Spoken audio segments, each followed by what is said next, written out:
Fire force എത്താൻ വൈകിയതുകൊണ്ട് 45 മിനിറ്റിനുള്ളിൽ വീട് മുഴുവൻ കത്തി നശിച്ചു.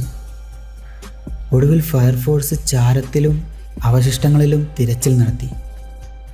ഞെട്ടിപ്പിക്കുന്ന കാര്യം എന്തെന്നാൽ മുകളിലത്തെ നിലയിലുണ്ടായിരുന്ന 5 കുട്ടികളുടെ അസ്ഥികളോ പല്ലുകളോ അവശിഷ്ടങ്ങളോ കണ്ടെത്താനായില്ല.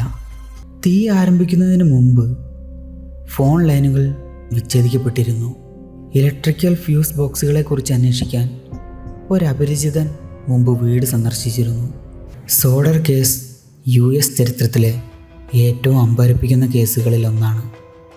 കുട്ടികളെ അപ്രത്യക്ഷമായതിനാൽ മാത്രമല്ല, ഓരോ സൂചനയും ഉത്തരങ്ങളെക്കാൾ കൂടുതൽ ചോദ്യങ്ങൾ ഉയർത്തുന്നതിനാൽ.